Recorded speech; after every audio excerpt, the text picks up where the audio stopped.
નમસ્કાર, આપ જોઈ રહ્યા છો સંદેશ ન્યૂઝ. આપની સાથે હું કૃપા ઠક્કર. સમાચાર જોઈએ વિગતવાર. તો રાજ્યમાં હીટવેવની આગાહી વ્યક્ત કરાઈ છે. આજે અમદાવાદમાં યલો એલર્ટ જાહેર કરવામાં આવ્યું છે. આવતીકાલથી ગરમી હજુ વધવાની છે. હવામાન વિભાગ દ્વારા આગાહી વ્યક્ત કરાઈ છે. સાયક્લોનિક સર્ક્યુલેશન સક્રિય થશે તો ઉત્તર ગુજરાતમાં વધુ ગરમીની અસર રહેશે તેવું પણ હવામાન વિભાગ દ્વારા જણાવી દેવામાં આવ્યું છે. મહત્તમ તાપમાન 40 થી 44 ડિગ્રી રહેશે. 5 દિવસ હજુ ગરમીનો પ્રકોપ વધુ રહેશે.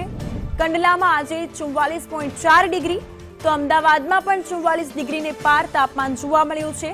ગાંધીનગરમાં 43.3 ડિગ્રી, વડોદરામાં 43.4 ડિગ્રી તો રાજકોટમાં 43.7 ડિગ્રી તાપમાન જોવા મળ્યું.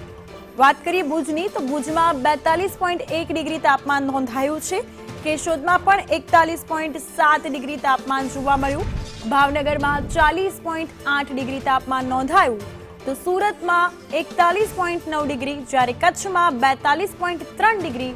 આ તરફ ઉત્તર ગુજરાતના પાટણમાં 43.2 ડિગ્રી તાપમાન નોંધાયું છે અને સુરેન્દ્રનગરમાં પણ 44 ડિગ્રી તાપમાન આજરોજ નોંધાયું છે.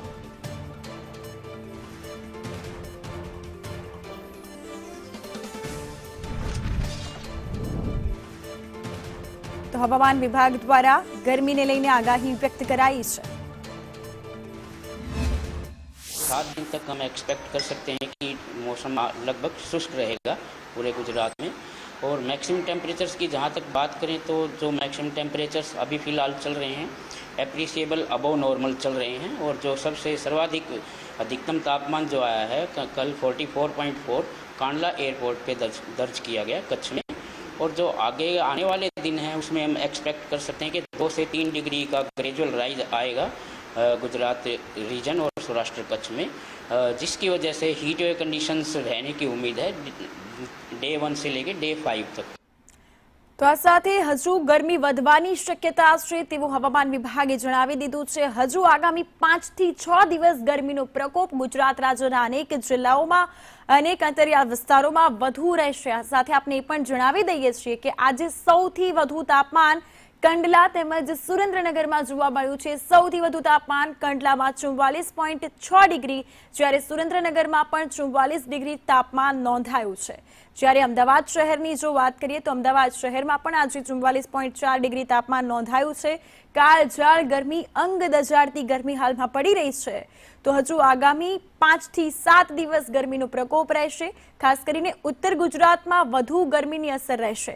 હીટવેવની આગાહી પણ આજરોજ વ્યક્ત કરાઈ છે. હવામાન વિભાગ દ્વારા જણાવી દેવાયું છે કે સુરત, વડોદરા, ભાવનગર તેમજ કચ્છ, બનાસકાંઠા, પાટણ, સુરેન્દ્રનગર અને સૌરાષ્ટ્ર બાજુ જૂનાગઢ, રાજકોટમાં હજુ ગરમી પડશે અને આગામી 5 થી 7 દિવસ હીટવેવની શક્યતા છે. અને ગરમીમાં બહાર ન નીકળવા તંત્ર દ્વારા પણ અહીં અપીલ કરવામાં આવી છે. અંગ દજાડતી ગરમી પડી રહી છે. હજુ આગામી 5 થી 7 દિવસ આ ગરમીનો પારો યથાવત રહેશે. આજે પણ ગરમીનો પારો 44 ડિગ્રીને પાર જોવા મળ્યો છે.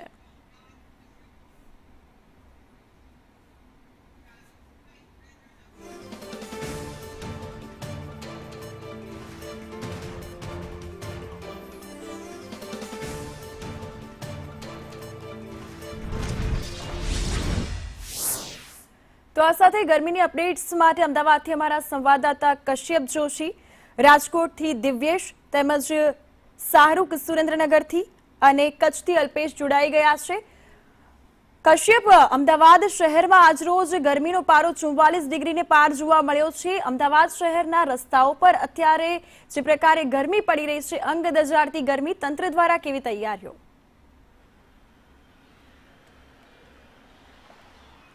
આપને સૌથી પહેલા આ રોડ જે છે તેના દ્રશ્યો બતાડવા માંગીશ કે સુમસામ રોડ છે અને એક લોકોની અવર જવર છે તે નજરે પડી રહી છે અને તેની પાછળનું સૌથી મોટું કારણ છે કે અત્યારે અમદાવાદમાં તાપમાનનો પારો 44.4 ડિગ્રી સુધી પહોંચી ગયો છે અને હવામાન વિભાગ દ્વારા હજી પણ આગાહી કરવામાં આવી છે કે હજી પણ તાપમાન જે છે તેમાં વધારો થશે. રાજ્યમાં સૌથી ગરમ સ્થળ જે કોઈ નોંધાયું હોય તો તે કંડલા છે, જે 44.6 ડિગ્રી અને 44.4 ડિગ્રી તાપમાન અમદાવાદ શહેરમાં નોંધાયું છે. હવામાન વિભાગ દ્વારા યલો એલર્ટ છે તે જાહેર કરવામાં આવ્યું છે. બીજી તરફ અમદાવાદ મહાનગરપાલિકા આરોગ્ય વિભાગ છે તેના દ્વારા એડવાઇઝરી જાહેર કરવામાં આવી છે. તેમના દ્વારા કહેવામાં આવ્યું છે કે બિનજરૂરી બહાર ના નીકળવું, ને જો બહાર નીકળો તો પાણી, ORS અને કપડા સાથે બહાર નીકળો, જેથી કરી અને સીધો તાપ છે તે માથા ઉપર ના લાગે, લૂથી બચી શકાય તે પ્રકારે તમામ વ્યવસ્થા કરી અને બહાર નીકળવું. સાથે જ ઠંડા પીણાનો સહારો લેવો અને લિક્વિડ વધારે લેવા માટે થઈ અને હવામાન વિભાગ દ્વારા જે આગાહી કરવામાં આવી છે તેના પગલે આ આરોગ્ય વિભાગ દ્વારા એડવાઇઝરી જાહેર કરાઈ છે. જી બિલકુલ કશ્યપ, જોડાયેલા રહેજો આ સાથે. બનાસકાંઠાથી ધવલ પણ જોડાઈ ગયા છે. શાહરૂખ, આપને પૂછવા માંગીશ કે સુરેન્દ્રનગરના રસ્તાઓ કેવા સુમસાન બન્યા છે અને ખાસ કરીને જનજીવન પર આ ગરમીની કેવી અસર વર્તાઈ રહી છે?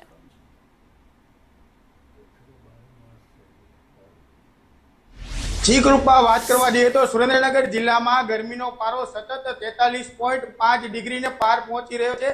ખાસ કરીને વાત કરવા જઈએ તો ઉનાળાની કાળઝાળ ગરમીથી લોકો ત્રાહિમામ પોકારી ઉઠ્યા છે. બપોરના સમયે શહેરના મુખ્ય માર્ગો પર લોકોની અવરજવર ખૂબ જ ઓછી જોવા મળી રહી છે. ખાસ કરીને બપોરે 12 થી 4 વાગ્યા દરમિયાન બજારો અને જાહેર માર્ગો પર સુમસાન નજરે જોવા મળી રહ્યા છે.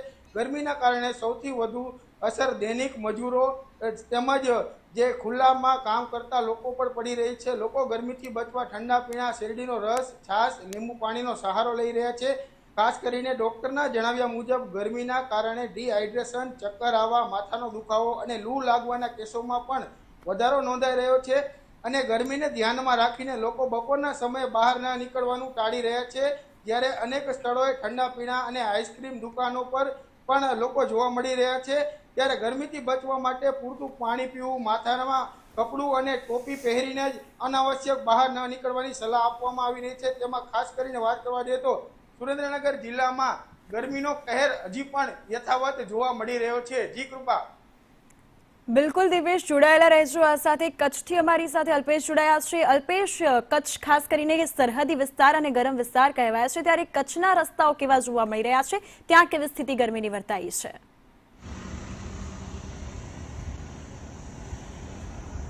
ચોક્કસથી કૃપા, વાત કરવામાં આવે તો સમગ્ર રાજ્યની અંદર અત્યારે કાળઝાળ ગરમી પડી રહી છે અને તેની અસર સીધી જનજીવન ઉપર જોવા મળી રહી છે. કચ્છના પાટનગર ગણાતા ભુજ શહેરની વાત કરવામાં આવે તો ભુજમાં પણ સૌથી વધારે રેકોર્ડ બ્રેક તાપમાન જોવા મળી રહ્યું છે અને તાપમાનનો પારો છે તે 45 ડિગ્રીએ પહોંચતા જનજીવન છે તે પ્રભાવિત થયું છે. મોટા ભાગે રસ્તાઓ છે તે બપોર પટાની સાથે સુમસામ જોવા મળી રહ્યા છે. આરોગ્ય વિભાગ દ્વારા પણ એડવાઇઝરી જાહેર કરવામાં આવી છે અને લોકોને 1 થી 4 દરમિયાન કામકાજ વગર ઘરથી બહાર ન નીકળવા માટે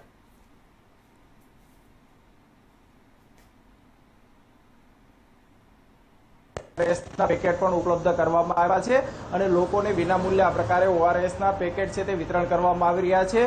કચ્છ સૂકો અને રણ પ્રદેશ હોવાના કારણે સૌથી વધારે ગરમીનો અનુભવ થતો હોય છે અને સમગ્ર કચ્છ જિલ્લામાં અત્યારે અંગ દજાડતી આકરી ગરમી છે તેનો અનુભવ કરી રહ્યા છે અને મોટા ભાગના રસ્તાઓ છે તે બપોર પડતાની સાથે જ સુમસામ જોવા મળી રહ્યા છે અને ગરમીની સીધી અસર છે તે લોકોના જનજીવન ઉપર જોવા મળી રહી છે. કૃપા. બિલકુલ, જોડાયેલા રહેજો અમારી સાથે. આ સાથે અમારી સાથે સુરેન્દ્રનગરથી શાહરૂખ જોડાઈ ગયા છે. ખાસ કરીને સુરેન્દ્રનગરમાં જે પ્રકારે હાલ સ્થિતિ જોવા મળી રહી છે. તો પહેલા રાજકોટ જઈશું દિવ્યેશ પાસે. દિવ્યેશ, અત્યારે રાજકોટમાં હીટસ્ટ્રોકનો બનાવ સતત વધી રહ્યા છે, ચક્કર આવવા જેવી સ્થિતિ પણ વર્તાઈ રહી છે. ગરમીનો પારો 40 ડિગ્રીને પાર છે. રાજકોટના બજારોમાં કેવી સ્થિતિ?